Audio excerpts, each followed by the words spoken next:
আপনি আমাকে অন্যরকম কোনো বুঝ দিলেও হালাল হওয়ার জন্য, কিন্তু আল্লাহকে কোনো বুঝ দেওয়া যাবে না। দেওয়া যাবে না।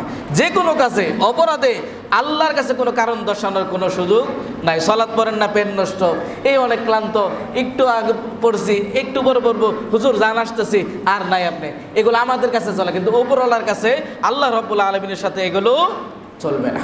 আপনি একা 5,000 টাকা দিয়ে, তাই তো সে হয়তো স্বাবলম্বী হতে পারবে না, কিন্তু সমাজের 10 জনের কাছ থেকে 5,000 টাকা করে নিয়ে আপনি তাকে 40-50,000 টাকা দিয়ে একটি টং দোকান দিতে পারেন, একটি অটো রিক্সা কিনে দিতে পারেন, যাতে করে আগামী বছর আর জাকাতের জন্য সে মানুষের দুয়ারে যাবে না। এখন সে স্বয়ং সম্পূর্ণ নিজে কর্ম করে খাবে, কিন্তু আমাদের দেশে যেটা আমরা সিস্টেম করে রেখেছি, আজীবন সে জাকাতি খাবে, তাকে স্বয়ং সম্পূর্ণ করার কোনো মন মানসিকতা আমাদের নেই। ইসলামের উদ্দেশ্য এটি নয়।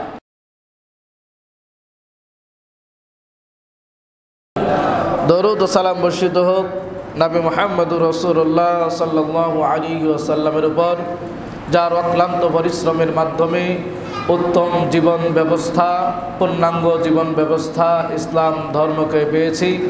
সেই মহান নেতার উপর বর্ষিত হোক অজস্র দরুদ ও সালাম। সকলে বলি আল্লাহুম্মা সাল্লি আলাইহি, আল্লাহুম্মা বারিক আলাইহি।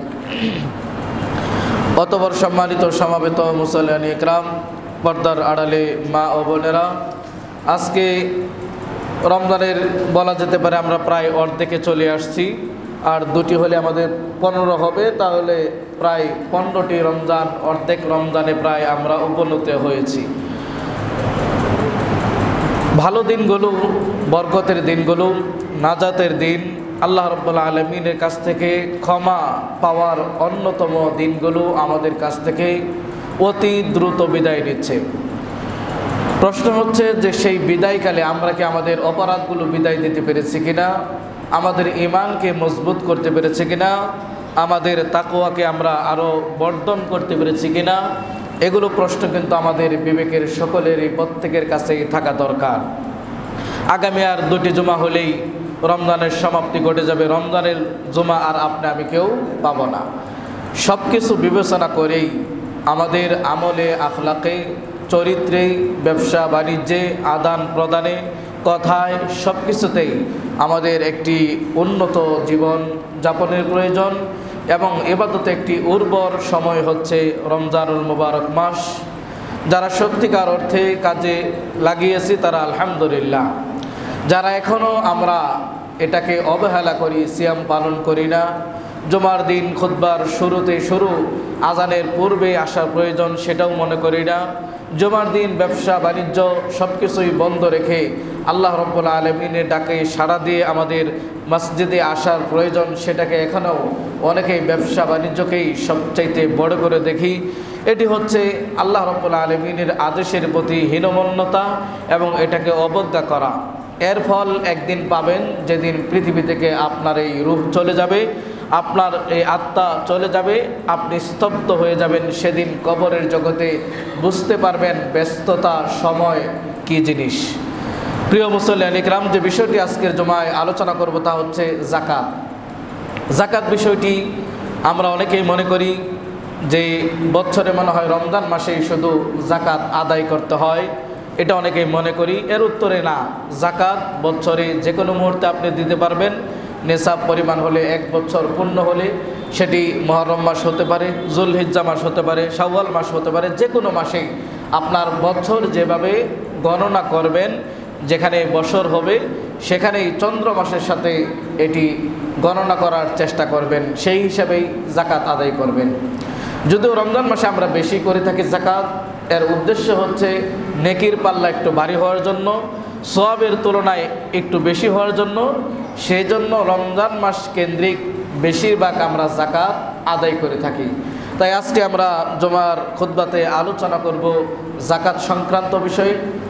জাকাতের আবিধানিক পারিভাষিক অর্থ, কোন কোন বস্তুর জাকাত দিতে হবে, কি পরিমাণ জাকাত দিতে হবে, জাকাতের শর্ত কী, এবং এই জাকাতগুলো কোন কোন খাতে আমরা ব্যয় করব এবং কত পার্সেন্ট ব্যয় করব, এই দিক নির্দেশনা নিয়ে আজকে আলোচনা করব ইনশাআল্লাহ। ওয়া মা তাওফীক ইল্লা বিল্লাহ, আলাইহি তাওয়াক্কালতু ওয়া ইলাইহি উনীব।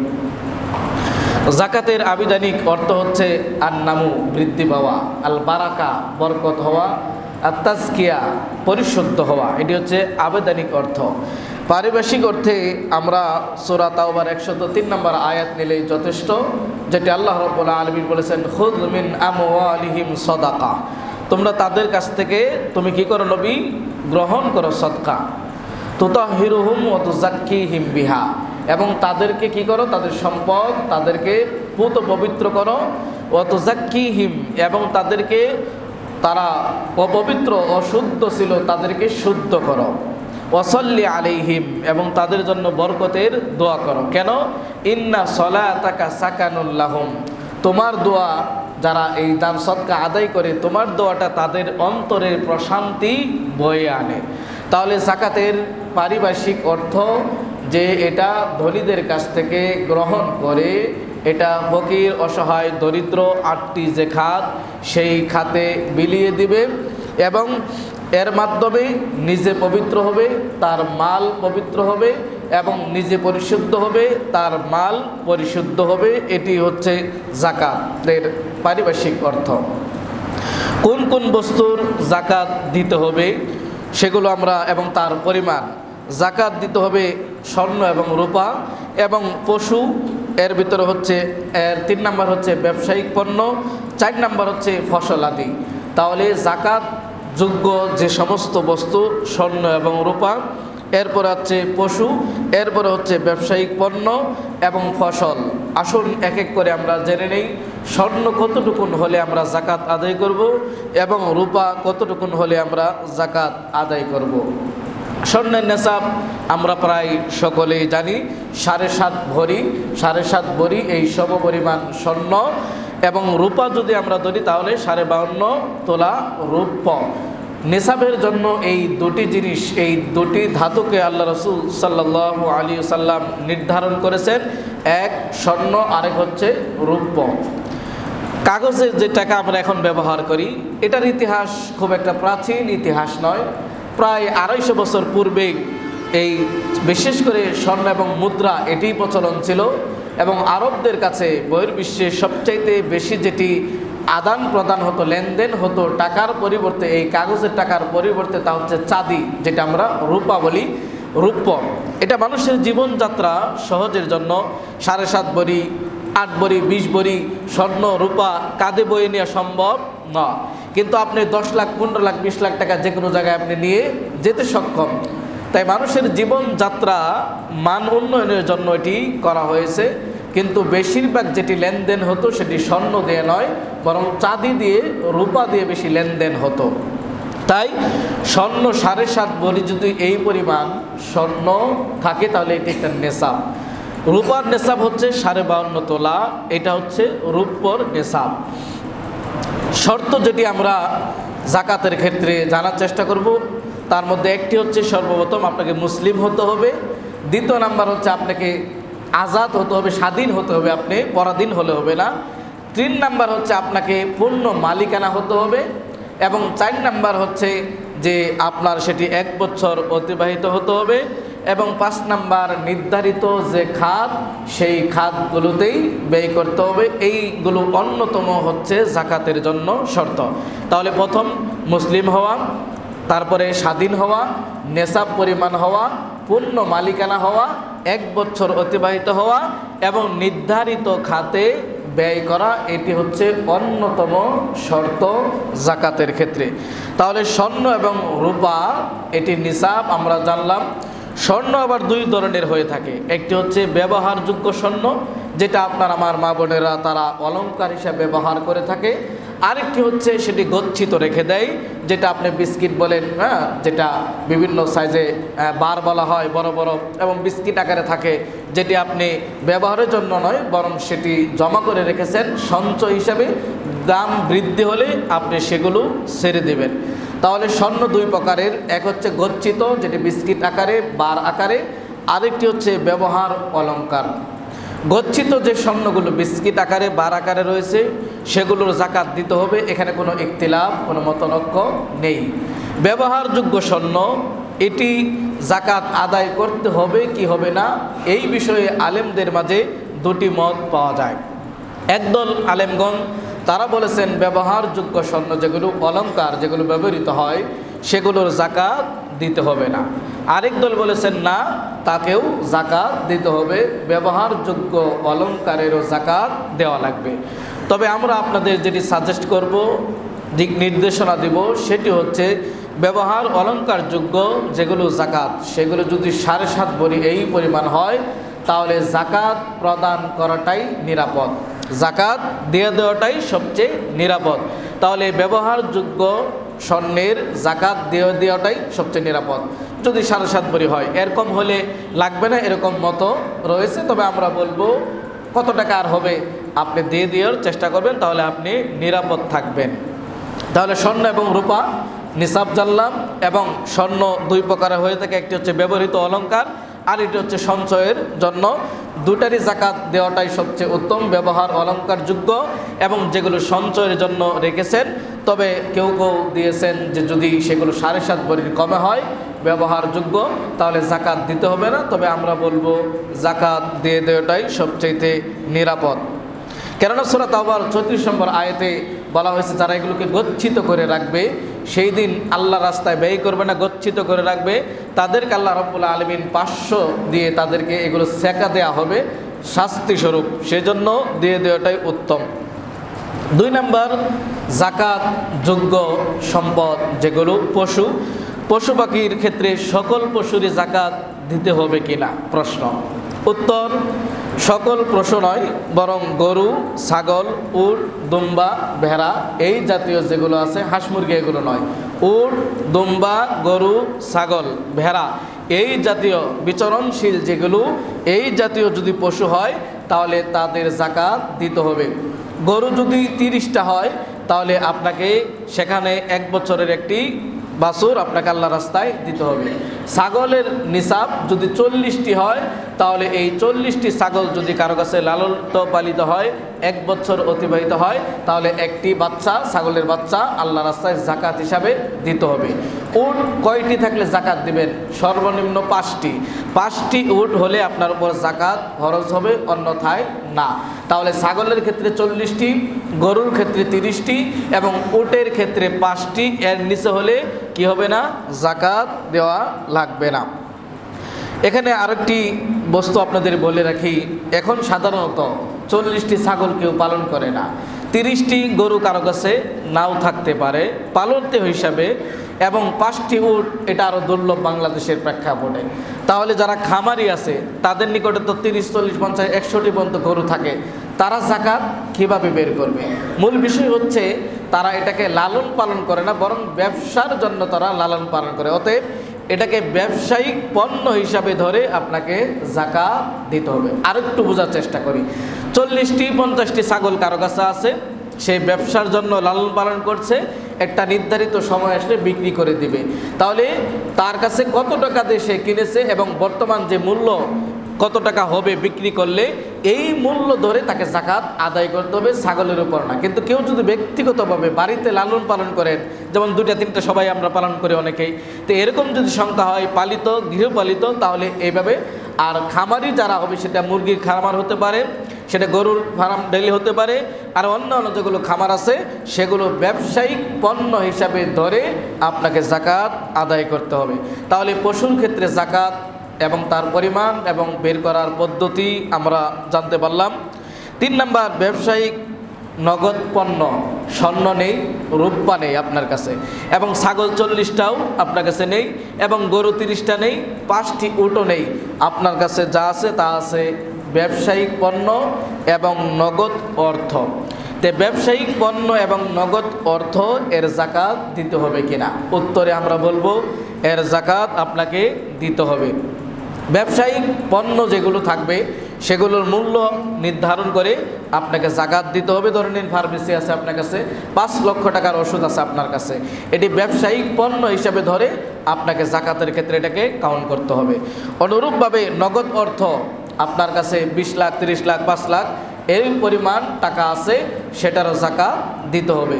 যাদের কাছে স্বর্ণ এবং রূপা দুটির কোনোটি নাই, নগদ অর্থ আছে, সেই অর্থ কতটুকুন পরিমাণ হলে আমি জাকাত আদায় করব বা নিসাব পরিমাণ হবে? এক্ষেত্রে আমাদের লক্ষ্য রাখা দরকার যে দেশে যেটি প্রচলন বেশি, বলেছি আমি যে প্রায় 250 বছর পূর্বেও বেশি প্রচলন ছিল স্বর্ণ এবং মুদ্রার, এগুলো কাঁচা পয়সার প্রচলন ছিল, এবং সেই সময় সবচাইতে বেশি ব্যবহৃত হতো চাঁদি, রূপা। তাহলে এক্ষেত্রে আমরা রূপা ধরতে পারি, তবে আপনার স্বাধীনতা আছে যে আপনি নিসাব যেটি ধরবেন সেটি স্বর্ণ ধরবেন না রূপা ধরবেন। এক্ষেত্রে স্বাধীনতা রয়েছে, আপনি চাইলে স্বর্ণ নিসাব ধরতে পারেন 7.5 ভরি বা এই সমপরিমাণ অর্থ, অথবা রূপা 52.5 তোলা রূপা বা এই সমপরিমাণ অর্থ। তবে আমরা বলবো যে সবচাইতে ভালো এবং ফকির অসহায় যারা যাকাতের হকদার তারা একটু লাভবান হবে যদি আপনি নিসাব হিসাবে ধাতু যেটি ধরবেন সেটি স্বর্ণ না ধরে রূপ্য ধরেন। কেন? বর্তমান বাজারে 52.5 তোলা রূপ্যর দাম সম্ভবত 80-90 হাজার টাকা এই পরিমাণ হতে পারে বর্তমান বাজারে। তো বর্তমান বাজারে 80-90 হাজার টাকার রূপা, এটাকে যদি আপনি ধরেন এই 90 হাজার টাকা, 80 হাজার টাকা, এটা মোটামুটি অনেক মানুষের কাছে 1 বছর যাবৎ গচ্ছিত থাকে, অনেকের কাছে এই পরিমাণ পাওয়া যাবে। এটিকে আমরা যদি ধরি তাহলে গরিব অসহায় যারা আছে তারা তুলনামূলক আপনার কাছ থেকে আর্থিক সহযোগিতা অর্থাৎ যাকাতের অর্থগুলো আপনার কাছে বেশি পাবে। যদি স্বর্ণ আপনি ধরেন তাহলে যেটি অসুবিধা হবে সেটি হচ্ছে যে বর্তমান যে চড়া মূল্য স্বর্ণের, তাতে 10 লাখ, 8 লাখ, 9 লাখ পর্যন্ত 7.5 ভরি স্বর্ণের মূল্য দাঁড়াবে। এই পরিমাণ অর্থ অনেকের কাছে নাও থাকতে পারে, এবং বহুল প্রচলিত তা হচ্ছে রূপা, এবং এটার উপরে বেশি আদান প্রদান হতো, যেটা আমরা বর্তমান ডলার, টাকা, রিয়াল ইত্যাদিতে আমরা ব্যবহার করি। তাহলে বেশিরভাগ ক্ষেত্রে আমরা ধরার চেষ্টা করব রূপাটাকে যদি আপনি ধরেন তাহলে ফকির অসহায় দরিদ্র যারা আছে তারা আপনার কাছ থেকে কিছু আর্থিক সহযোগিতা পাবে। স্বর্ণ ধরলে অনেকেই মাহরুম হবে, বঞ্চিত হবে। কাজে আমাদের উচিত রূপাটাকে আমরা ধরে নিয়ে এই সমপরিমাণ অর্থ যদি, অর্থাৎ 90 হাজার টাকা আপনার কাছে 1 বছর যাবৎ গচ্ছিত, এখানে আপনার কমে যায় নাই, 1 বছর অতিবাহিত হয়েছে, এবং নিসাব হিসাবে আপনি রূপ্য ধারণ করেছেন, চাঁদি ধারণ করে সেটাকে নিয়েছেন, তাহলে 52.5 তোলা সমপরিমাণ 90 হাজার টাকা এই পরিমাণ অর্থ আপনার কাছে যদি 1 বছর গচ্ছিত থাকে তাহলে আপনাকে যাকাত আদায় করতে হবে। কিভাবে, কতটুকুন পরিমাণ যাকাত আদায় করবেন? শতকরা 2.5 টাকা করে। এটাকে আরও সহজ ভাষায় মনে রাখার জন্য, আপনার যাকাত বের করার জন্য সবচাইতে সহজ ক্যালকুলেটর হচ্ছে, হিসাব হচ্ছে আপনার টোটাল সম্পদ 40% করে ভাগ করবেন। কত দিয়ে? 40 দিয়ে ভাগ করবেন। সহজে মনে রাখবেন। আর একটু সামনে আমরা বলবো, আপনার নগদ অর্থ যা হবে সেগুলো 40% করে আপনাকে যাকাত আদায় করতে হবে। 40 দিয়ে ভাগ দিলে সম্পূর্ণ যাকাত আপনার বের হয়ে যাবে কত টাকা আপনার কাছে আছে। আর যেগুলো ফসল, তার আগে ব্যবসায়িক পণ্য, নগদ অর্থ এগুলো দিতে হবে। সূরা জারিয়াতের 19 নম্বর আয়াতে আল্লাহ সুবহানাহু ওয়া তাআলা বলেন, "ওয়া আমওয়ালিহিম হাক্কুল লিসাইলি ওয়াল মাহরুম।" এই যে যাকাত দিবেন, এটা আপনাকে দিতে হবে। কেন? আপনার এই সম্পদে যারা চেয়ে বেড়ায়, মানুষের কাছে জঞ্জা করে বেড়ায়, চেয়ে বেড়ায়, এবং যারা বঞ্চিত, যাদের অর্থ নেই, বঞ্চিত হয়েছে, সম্পদ থেকে বঞ্চিত, অর্থ থেকে বঞ্চিত, কোনোভাবেই সে নিসাব পরিমাণ হতে পারছে না, দরিদ্র, এরকম মানুষের কাছে চেয়ে বেড়ায়, ভিক্ষুক, এই জাতীয় যদি হয়, এই তাদের হক আপনার আমার সম্পদে রয়ে গেছে, আর তাদের এই হক আপনাকে অবশ্যই আদায় করে দিতে হবে। তাহলে আমরা স্বর্ণ এবং রূপা, নগদ অর্থ, পশু এবং তার নিসাব, ব্যবসায়িক পণ্য এবং তার নগদ অর্থ জানতে পারলাম। এবার আসুন ফসলের যাকাত কিভাবে আদায় করব। ফসলের যাকাত কিভাবে আদায় করব? ফসলের যাকাতের ক্ষেত্রে আল্লাহ সুবহানাহু ওয়া তাআলা সূরা বাকারার 267 নম্বর আয়াতে বলেছেন, ইয়া আইয়ুহাল্লাযীনা আমানু আনফিকু, হে ঈমানদারগণ তোমরা ব্যয় করো যা তোমরা উত্তমভাবে উপার্জন করেছো, ওয়ামিম্মা আখরাজনা লাকুম মিনাল আরদ, এবং জমিন থেকে যা উৎপাদিত হয় তা তোমরা আল্লাহর রাস্তায় ব্যয় করো। এই আয়াত থেকে প্রমাণিত হয় যে ফসলের যাকাত দিতে হবে। ফসলের যাকাত কখন দিবেন? সূরা আনআমের 141 নম্বর আয়াতে আল্লাহ রাব্বুল আলামিন বলছেন, ওয়া আতু হাক্কাহু ইয়াউমা হাসাদিহি, যে তোমরা তার হক মানে যাকাত আদায় করো, তার উসর আদায় করো কখন? যখন তোমরা ফসল মাড়াই করবে। এখানে একটু পার্থক্য আমাদের মনে রাখতে হবে। স্বর্ণ, রূপা এবং পশু নগদ অর্থের ক্ষেত্রে 1 বছর অতিবাহিত হওয়া লাগবে, এটি শর্ত। কিন্তু ফসলের ক্ষেত্রে বছর নয়, বরং আপনি মৌসুম ধরবেন। যেমন কোনো কোনো এলাকায় বছরে 2টি মৌসুম, 2টি ধান হয়, আউশ এবং বুড়ো বলে মনে হয়, বা কোনো কোনো জায়গায় 3টি ফসল হয়। এটা হচ্ছে ফসল মারাইয়ের সাথে সম্পর্ক। আপনি বছরে যতবার ফসল মারাই করবেন, কোনো কোনো ফসল জমিতে 3 মাস থাকে, কোনো কোনো ফসল 5 মাস থাকে, কোনো কোনো ফসল আরও কম বেশি থাকতে পারে। কোনো কোনো এলাকায় 3টি ফসল হয়, কোনো এলাকায় 2টি ফসল হয়। তাহলে ফসলের যাকাত এটাকে বলা হয় উশর। উশর বের করতে হবে। এটা কোন পরিমাণ হলে আপনি বের করবেন? 5 কেজি 10 মণ হলে আপনি বের করতে হবে, নাকি এটা 18 মণ 30 কেজি যদি হয় এটা নিসাব। ফসল উশরের হিসাবটা কিভাবে আমরা নিসাব ধরবো? 18 মণ 30 কেজি যদি হয় তাহলে সেখানতে এটা হচ্ছে নিসাব ফসলের। 18 মণ 30 কেজি হলে আপনাকে এর উশর বা যাকাত ফসলের উশর আদায় করতে হবে, এর কম হলে না।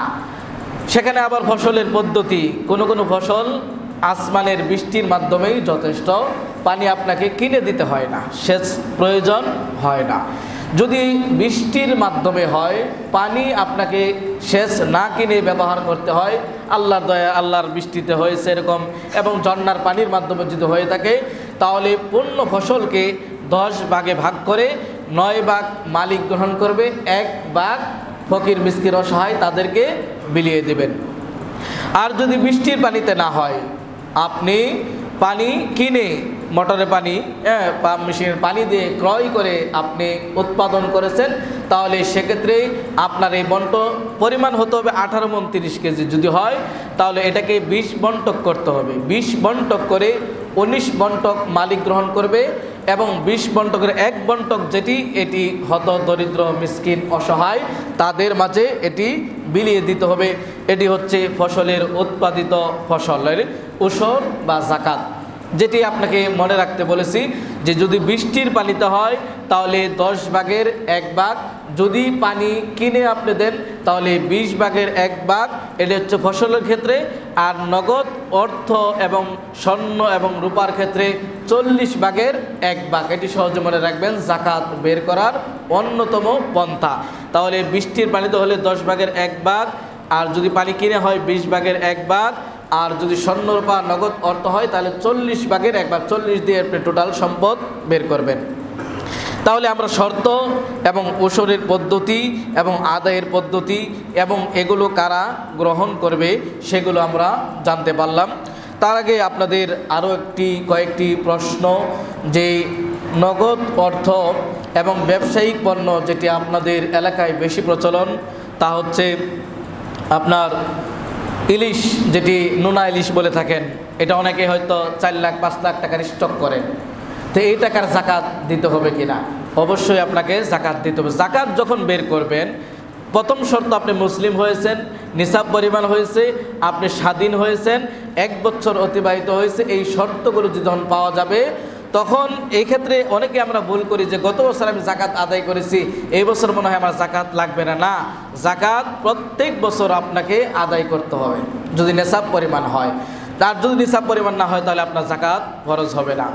তাহলে প্রত্যেক সম্পদের আপনার নিসাব পরিমাণ হলে, নিসাব পরিমাণ হয়েছে ধরুন 5 লাখ টাকা নিসাব, এটি আপনার পরিমাণ হয়েছে, বা রৌপ্য যদি আমরা ধরি বর্তমান 90,000 টাকা এটা নিসাব পরিমাণ হয়েছে, কিন্তু আপনার কাছে টাকা আছে 5 লাখ।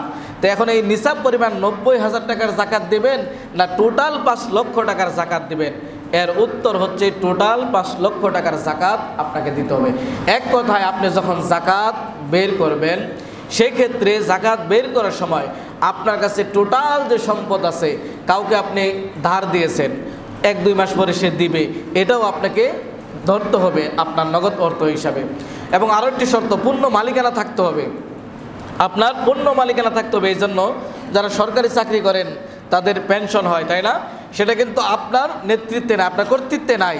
এটি আপনি যখন চাকরিতে অবসর হবেন তখন আপনাকে 20-30 লক্ষ টাকা দেওয়া হবে, তখন আপনার কর্তৃত্ব। এটা আপনার অ্যাকাউন্টেও কর্তৃত্ব নাই এবং আপনাকে এখন দিবে না, এটা সরকারের কর্তৃত্ব রয়েছে। ওই টাকার যাকাত দিতে হবে। অন্য টাকা দিতে হবে না। অন্য টাকা যেগুলো সঞ্চয় করে রেখেছেন, প্রভিডেন্ট ফান্ড বা আরও এসিড আপনার কাছে অতিরিক্ত ব্যাংকে জমা আছে, এক কথায় টোটাল সম্পদ আপনার কাছে যা থাকবে তা সম্পূর্ণ আপনি হিসাব করে জাকাত বের করতে হবে। যারা বাড়িঘর করেন, বাড়িঘরে কোনো জাকাত নেই, আপনি যে বাড়িতে থাকেন, যে গ্যারেজ আপনার আছে সেটার কোনো জাকাত নেই, কিন্তু আপনি গ্যারেজে যে ইনকাম আসে সেটার আপনার জাকাত লাগবে। 10টা আপনার সিএনজি থাকতে পারে, 10 লক্ষ টাকা দাম হতে পারে, ওই সিএনজির মূল্য ধরবেন না, ওই সিএনজির যে ইনকাম, যেটি ভাড়া আসে, বছরে কত টাকা আপনার কাছে ভাড়া আসে, সেই ভাড়া আপনি ধরে জাকাত দেবেন। কারো হয়তো কিস্তি থাকতে পারে, কিস্তি বছরে আপনি কয়টা কিস্তি দেন, ওই কিস্তি সমপরিমাণ টাকা আপনাকে ধরতে হবে। আপনি জমা রাখেন যে আপনি এখন জাকাত দিবেন, আরও 2টি কিস্তি সামনে জমা দেবেন, কিন্তু ওই টাকাগুলো এখনও জমা দেন নাই, বা আপনি বেতন অগ্রিম পেয়েছেন, গত মাসের আগামী মাসের বেতন এই মাসেই সরকার আপনাকে দিয়ে দিয়েছে, এটা এখন আপনি পূর্ণ মালিক, তাহলে আপনার নিসাব হয়েছে এই বছরে, তাহলে অগ্রিম আপনি যে বেতন পেয়েছেন সেটারও জাকাত এটার ভিতরে ধরতে হবে। কেন? পূর্ণ মালিকানা এখন আপনার। তবে জাকাত বের করতে গিয়ে আপনার যে সাংসারিক খরচ আছে, মাসে ধরে নিন আপনি এখন এই মাসে 2-1 দিনের ভিতরে জাকাত বের করবেন, রমজান মাস বা এই মাসে আপনার 20,000 টাকা খরচ হয় আনুমানিক, এই 20,000 টাকা বাদ রেখে বাকি সম্পূর্ণ টাকার জাকাত আপনাকে হিসাব করে বের করতে হবে। জমি ক্ষেত্রে জাকাত, যদি জমি বাড়িঘর করার নিয়তে কিনে থাকেন তাহলে সেটার জাকাত দিতে হবে না, কিন্তু ব্যবসা হিসাবে দাম বাড়লে বিক্রি করে দিবেন। 2-3 জায়গায় জমি কিনে রেখেছেন, দাম বৃদ্ধি হলে ব্যবসায়িক নিয়তে আপনি করে রেখেছেন, দাম বৃদ্ধি হলে ছেড়ে দিবেন। এক্ষেত্রে কোনটা ধর্তব্য? যে মূল্য দিয়ে জমি কিনেছেন এটা ধর্তব্য, না বর্তমান বাজার যে মূল্য আছে সেটি ধর্তব্য? এক্ষেত্রে ধর্তব্য হবে বর্তমান বাজার মূল্য বিক্রি করলে যে টাকা হবে আপনার জমি, সেই সমপরিমাণ টাকা আপনি ধরে এটার শতকরা 2.5 টাকা জাকাত বের করতে হবে, অর্থাৎ 1 লক্ষ টাকায় 2,500 টাকা আপনার জাকাত বের করতে হবে। তাহলে ব্যবসায়িক পণ্যর এবং আরও ইত্যাদি ইত্যাদি জমি সংক্রান্ত, বাড়িঘর, ধরে নেন আপনি একটি কলকারখানা আছে, সেখানে কথার কথা 1 কোটি টাকার মেশিন আছে, ওই মেশিনের জাকাত দেওয়া লাগবে না। ওই মেশিন থেকে উৎপাদিত সেটি কাঁচা যেগুলো সুতা তৈরি হতে পারে, কাপড় হতে পারে, সেটার মূল্য, বাজার মূল্য বর্তমান কত, আপনি 5 লক্ষ টাকার সুতা তৈরি করেছেন ওই মেশিন থেকে, ওই 5 লক্ষ টাকার যে সুতা এটার দাম নির্ধারণ করে আপনাকে জাকাত আদায় করতে হবে। ওই কোটি টাকার মেশিনের মূল্য নির্ধারিত হবে না, ওটি হচ্ছে মাধ্যম। আশা করি বুঝতে পেরেছেন, আল্লাহু আলাম। তাহলে জাকাত সংক্রান্ত বিষয়ে আরও একটু আপনাদের জানা দরকার, নোনা ইলিশ যারা স্টক করেন, এক্ষেত্রে আমি যদ্দূর জানি, যদ্দূর শুনেছি যে টাকা লাগিয়ে থাকেন, আমাদের বাংলা ভাষায় যেটা টাকা লাগানো বলা হয়, কি যে 5 লক্ষ টাকা নোনা কিনবে, আপনি দিয়েছেন 5 লক্ষ টাকা, এটি নির্ধারিত একটি সময়ের পরে নির্ধারিত আপনাকে, কথার কথা 5 লক্ষ টাকা দিয়েছেন, 6 মাস নোনা আপনার কাছে আপনি প্রসেসিং করে রাখবেন, 6 মাস পরে বিক্রি করবেন। বিক্রি লাভ লোকসান পুরোটাই আপনার। যিনি টাকা দিয়েছেন উনি একটি অ্যামাউন্ট নির্ধারণ করেছেন, সেটি আপনিও করেছেন, যাকে দিয়েছেন সেও করেছেন, 50,000 টাকা আপনাকে দিতে হবে। এখন লাভ হয়েছে না লস হয়েছে এটা ওই ব্যক্তি দেখবে না, এই পদ্ধতি একেবারে হারাম, একেবারে টাটকা সুদ। এই কাজ যারা করেন বিরত থাকতে হবে। হয়তো না বুঝে করেছেন, না জেনে করেছেন। যারা এই ব্যবসার সাথে জড়িত, আমি অনেকে আমাকে বলেছে, প্রশ্নের সম্মুখীন হয়েছি যে তার টাকাটা এইভাবে নিয়ে থাকে, নির্ধারণ করে দেওয়া। এটা হালাল পদ্ধতি হচ্ছে আপনি তাকে টাকা দিয়ে সহযোগিতা করবেন, শ্রম ওই ব্যক্তির, অর্থ আপনার। আপনি 5 লক্ষ টাকা দিয়েছেন, 5 লক্ষ টাকার নোনা ইলিশ স্টক করেছে, প্রসেসিং করেছে, সব করেছে, এবার বিক্রি করে যা লাভ হবে সেই লাভ 3 ভাগে ভাগ করে 2 ভাগ যিনি অর্থ দিয়েছেন তিনি নিতে পারেন, 1 ভাগ যিনি কাজ করেছেন, শ্রম দিয়েছেন তিনি নিতে পারেন। এই পদ্ধতি বৈধ। কিন্তু যে পদ্ধতি অনেকেই চালু রেখেছেন, নির্ধারণ ফিক্সড করে দেওয়া যে 10 লক্ষ টাকা দিলে তোমাকে 3 লক্ষ টাকা দিতে হবে, লাভ লোকসান তোমার আমি বুঝি না, এটা টাটকা সুদ, এখান থেকে বেরিয়ে আসতে হবে। এই পদ্ধতি অনেকে ব্যবহার করেছেন, এটা হয়তো না জেনে করেছেন বা ইচ্ছা আছে, কিন্তু আপনি পাশ কেটে যাওয়ার চেষ্টা করেছেন।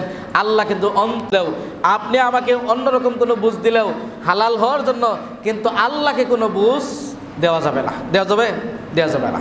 যে কোনো কাজে, অপরাধে আল্লাহর কাছে কোনো কারণ দর্শানোর কোনো সুযোগ নাই। সালাত পড়েন না, পেন নষ্ট, এই অনেক ক্লান্ত, একটু আগে পড়ছি, একটু পরে পড়বো, হুজুর জান আসতেছি, আর নাই আপনি, এগুলো আমাদের কাছে চলে, কিন্তু উপরওয়ালার কাছে, আল্লাহ রাব্বুল আলামিনের সাথে এগুলো চলবে না। কাজেই আমাদেরকে সতর্ক থাকতে হবে। এইভাবে আসুন জাকাতের খাত, তাহলে আমরা নেশাব জেনেছি, বের করার পদ্ধতি জেনেছি, এখন কোন কোন খাতে আমরা সেগুলো ব্যয় করব, কোন জায়গায় ব্যয় করব। আল্লাহ সুবহানাহু ওয়া তাআলা সূরা তাওবার 60 নম্বর আয়াতে 8টি খাত উল্লেখ করে দিয়েছেন। এবং ফারিদাতাম মিনাল্লাহ, এটি আল্লাহর পক্ষ থেকে ফরজ। কার পক্ষ থেকে ফরজ? এটা কোনো আলেমের পক্ষ থেকে ফরজ নয়, নবীর পক্ষ থেকেও ফরজ নয়। কার পক্ষ থেকে? আল্লাহর পক্ষ থেকে ফরজ করে দিয়েছেন। প্রশ্ন হচ্ছে, এই 8টি খাতেই দিতে হবে না অন্য খাতে দিতে পারবো? উত্তর, এই 8টি খাতেই দিতে হবে। এই 8টি খাত আল্লাহ রাব্বুল আলামিন ফরজ করে দিয়েছেন। তবে আপনি চাইলে এই 8টি খাতের যে কোনো একটি খাতেই আপনার পুরা জাকাতের অংশ দিতে পারেন।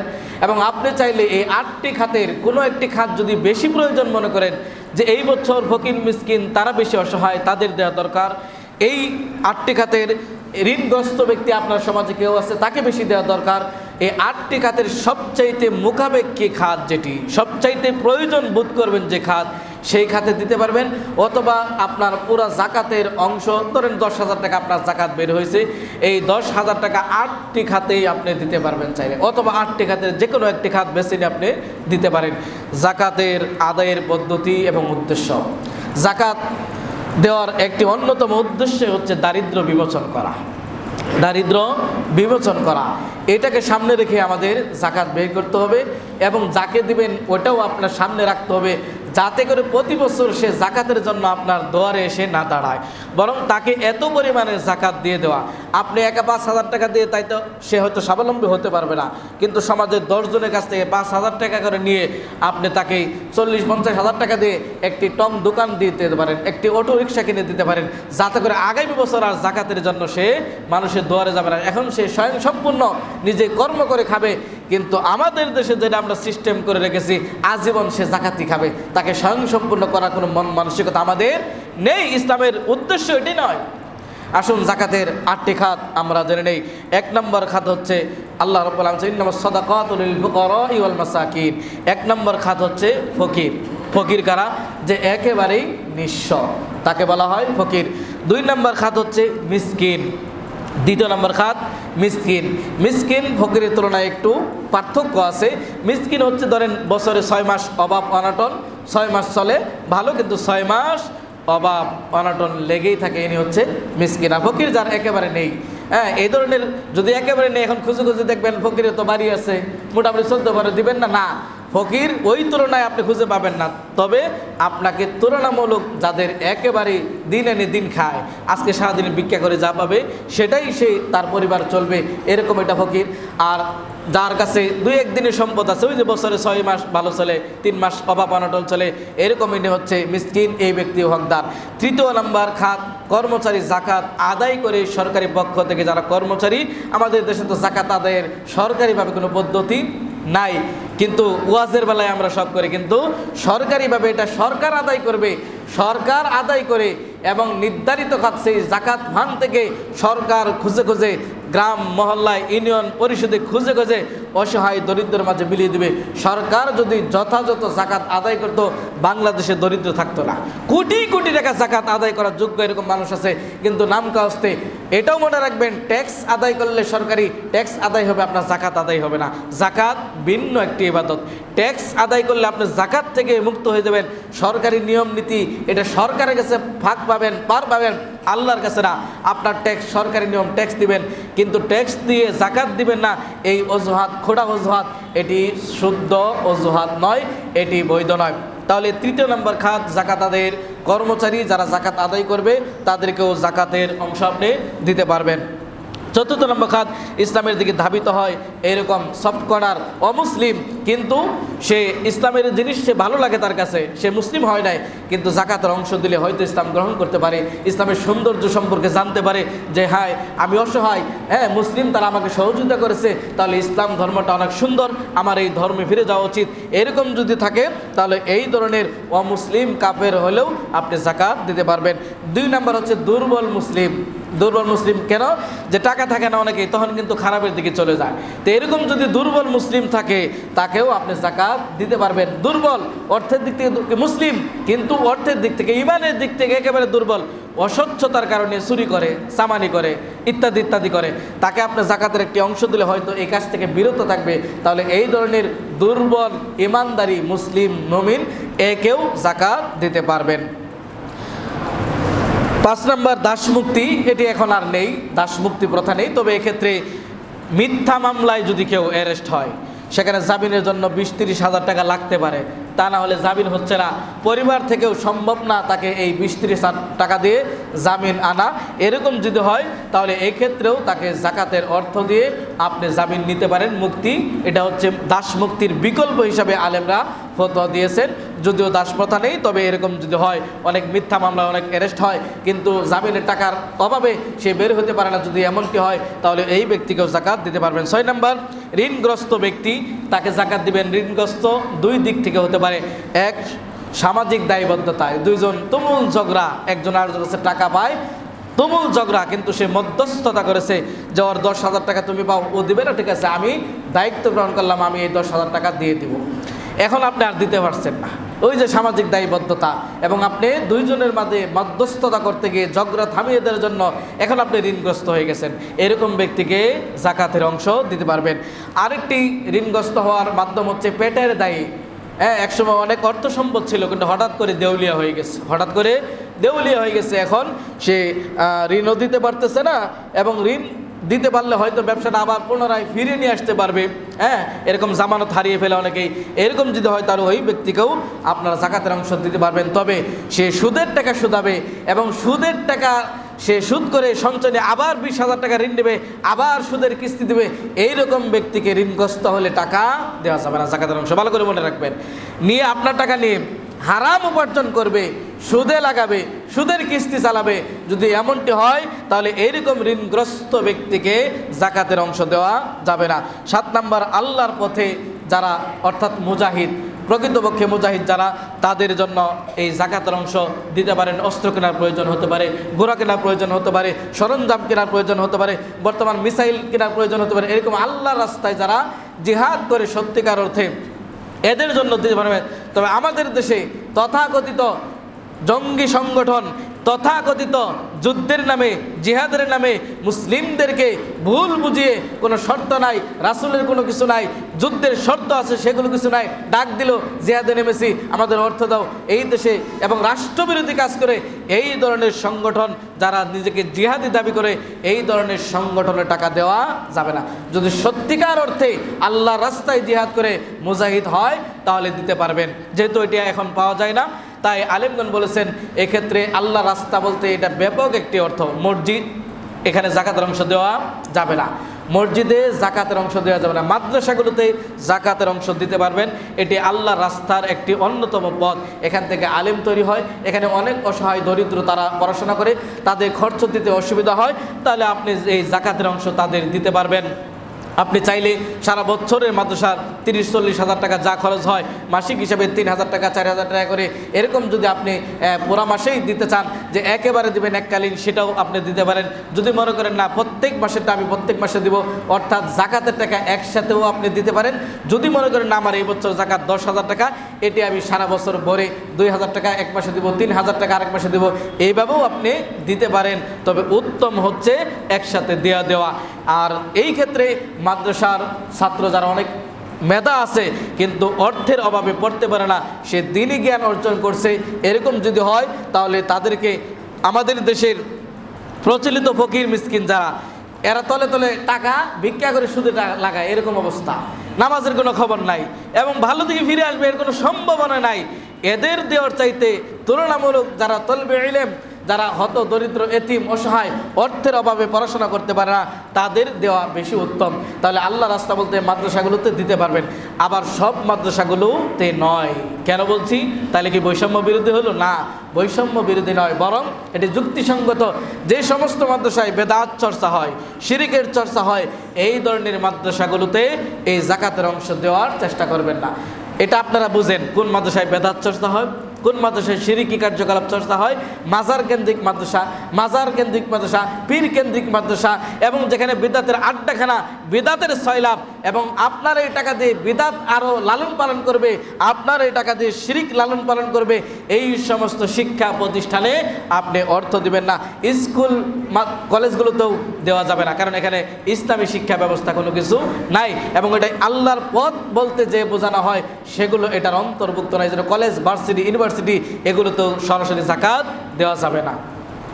8 নম্বর সর্বশেষ যেটি খাত তা হচ্ছে মুসাফির ব্যক্তি। মুসাফির ব্যক্তি তাকে জাকাতের অংশ আপনি দিতে পারবেন। মুসাফির ব্যক্তি ধরে নিয়ে এখান থেকে সে টেকনাফে যাবে, কিন্তু পথিমধ্যে টাকা নিয়েছে, টেকনাফে যাওয়া এবং আসা যা অর্থের প্রয়োজন নিয়েছে, রাস্তার মধ্যে ছিনতাই হয়েছে, ডাকাতি নিয়ে চলে গেছে, এখন সে এমন অবস্থা তার কাছে কোনো ব্যবস্থাই নেই, সে টেকনাফে যাবে এবং রিটার্ন করে ফিরবে, এটার কোনো ব্যবস্থা তার কাছে নাই। যদি এমনটি হয় তাহলে এই মুসাফির, এই ধরনের মুসাফির, এদেরকেও জাকাতের অংশ দেওয়া যাবে। কিন্তু আজীবন মুসাফির, প্রত্যেক রমজানে মুসাফির, প্রতিদিন মুসাফির, এই ধরনের জায়গায় একটু দেখে শুনে আপনারা দেওয়ার চেষ্টা করবেন। কর্মঠ কাজ করে খেতে পারবে, কিন্তু রমজান আসলেই বিভিন্ন মসজিদে জোহরে আসরে উনি মুসাফির, সারা বছর শুধু মুসাফির, এই জন্য দেখে শুনে দেওয়ার চেষ্টা করবেন। আর অজান্তে যদি দেন, আপনার জাকাত, আপনার অর্থ, আপনার দান কবুল হবে, সমস্যা নেই ইনশাআল্লাহ, কিন্তু ওই ব্যক্তি সক্ষম থাকা অবস্থায় নেওয়া উচিত নয়। জাকাত যারা দিবে না তাদের জন্য ভয়াবহ শাস্তি। জাকাত যারা দিবে না সেই দিন জাকাতের গচ্ছিত সম্পদগুলো জাহান্নামের আগুনে উত্তপ্ত করে আল্লাহ সুবহানাহু ওয়া তাআলা তাদেরকে শাস্তি দিবেন। কিভাবে? এই 500 শাস্তি দিবেন, সামনের দিকে দিবেন, কপালে দিবেন, পিঠে দিবেন, এগুলো তাদেরকে শাস্তি দেওয়া হবে। এই জন্য উচিত জাকাত যোগ্য যে সম্পদ সেগুলো জাকাত অচিরেই বের করে দিয়ে দিবেন, না হলে কিয়ামতের ময়দানে আল্লাহ সুবহানাহু ওয়া তাআলা আপনাকে এইভাবে শাস্তি দিবেন। কতদিন? ওখানে 50,000 বছর একদিন, 50,000 বছর সমান একদিন, মানে 50,000 বছর দাঁড়িয়ে থাকতে হবে। এবার ধরেন আপনি জাকাত দেন নাই, স্বর্ণেরও দেন নাই, রূপারও দেন নাই, নগদ অর্থেরও দেন নাই, কোনো জাকাতই দেন নাই, এটাকে কিছুই মনে করেন না। জাকাত ইসলামের 3য় রুকন, জাকাত ইসলামের 3য় রুকন, এটা আপনি কোনোভাবেই দিচ্ছেন না এবং আপনি অবহেলা করতেছেন, তাহলে আল্লাহ রাব্বুল আলামিন বলেন, ইয়াউমা ইউহমা আলাইহা ফি নারি জাহান্নাম ফাতুকওয়া বিহা জিবাহুহুম ওয়া জুনুবুহুম ওয়া যুহুরুহুম হাযা মা কানাসতুম লিআনফুসিকুম ফাযুকু মা কুনতুম তাকনিজুন। যে আমি তোমার ওই গচ্ছিত সম্পদ যা তুমি আল্লাহ রাস্তায় ব্যয় না করে জমিয়ে রেখেছিলে, আল্লাহ রাব্বুল আলামিন সেদিন তাকে 500 দিয়ে কি করবে? ওই বস্তু দ্বারা, সেগুলো ধরেন এটা রূপা বা স্বর্ণ, এটাকে আগুনে তাও দিয়ে বিশাল গরম করে এভাবে সেকা দেওয়া হবে, এখানে কপালে এভাবে সেকা দেওয়া হবে। সেকা দিতে দিতে ঠান্ডা হয়ে যাবে, আবার পুনরায় গরম করে প্রস্তুত করে আবার দেওয়া হবে, এভাবে কতদিন? বিচার না হওয়া পর্যন্ত। আর বিচারের একদিন 50,000 বছর সমান এভাবে হতেই থাকবে। তাহলে জাকাত অবশ্যই আদায় করতে হবে। এবং জাকাতের শেষ প্রশ্ন দিয়ে আমরা শেষ করছি, জাকাত অর্থ দিয়ে দিবেন না পণ্য দিয়ে দিবেন? জাকাত দিতে হবে অর্থ দিয়ে, কোনো পণ্য দিয়ে নয়। জাকাতের লুঙ্গি, জাকাতের শাড়ি ইত্যাদি আমাদের দেশে বের হয়, এগুলো কোরআন সুন্নাহ সম্মত নয়। জাকাত দিবেন নগদ অর্থ দিয়ে, কোনো পণ্য দিয়ে নয়। তবে এটা হতে পারে যে আপনি একজনকে রিক্সা একটি কিনে দেবেন, অটো, তাকে একেবারে দারিদ্র্য বিবেচন করে দেওয়া, এটি বিপরীত নয়। কিন্তু এই যে 500 টাকা 200 টাকা জাকাতের লুঙ্গি, এটা না দিয়ে অর্থ দিবেন, 100 টাকা না দিয়ে 1000 টাকা দিয়ে তাকে জাকাত মুক্ত করে, তাকে দরিদ্র মুক্ত করে সামনে বছর তাকে জাকাত নিতে হবে না। এই ধরনের ব্যবস্থা, এই ধরনের মন মানসিকতা, ইসলাম আর্থিক দিক থেকে মানুষকে সচ্ছল করতে চায়, সেই জন্যই এই জাকাতের ব্যবস্থা করেছে। দলিতদের কাছ থেকে নিয়ে গরিব অসহায় মিসকিনদের মাঝে বিলিয়ে দেবেন, এবং এই 8টি খাতেই আপনাকে দিতে হবে। সরাসরি এতিমকে আপনি জাকাত দিতে পারবেন না, এতিম 8টি খাতের অন্তর্ভুক্ত না। তবে ফকির, মিসকিন, অসহায়, দরিদ্র, ঋণগ্রস্ত, এই 8টি খাতের অন্তর্ভুক্ত যদি হয় তাহলে দিতে পারবেন। অনেকেই মনে করেন যে এতিম মনে হয় জাকাতের খাত, এতিম তো কোটিপতি হতে পারে, বাপায় কোটি টাকার মিল ইন্ডাস্ট্রিজ রেখে গেছে, কিন্তু এতিম হতে পারে না, জাকাত পাবে না। এটা অনেকেই ভুল করেন। আল্লাহ রাব্বুল আলামিন এই জাকাত সংক্রান্ত আরও কোনো প্রশ্ন হলে সেগুলো আগামী সময়ে আমরা আলোচনা করব। আজকের মতো জাকাত সংক্রান্ত বিষয়ে, জাকাত বের করা, কোন কোন জিনিসে জাকাত লাগবে, কখন বের করব, কিভাবে বের করব, কোন পরিমাণ বের করব, কোন কোন খাতে আমরা ব্যয় করব, সবগুলো ডিটেলস মনে হয় আলোচনা হয়েছে। আল্লাহ রাব্বুল আলামিন আমাদের মানার তৌফিক দান করুন, আমিন। আকুলু মা তাসমাউন ওয়া লাকুম ওয়া লিসাইরিল মুসলিমিন ফাস্তাগফিরু ইন্নাহু হুয়াল গফুরুর রহিম।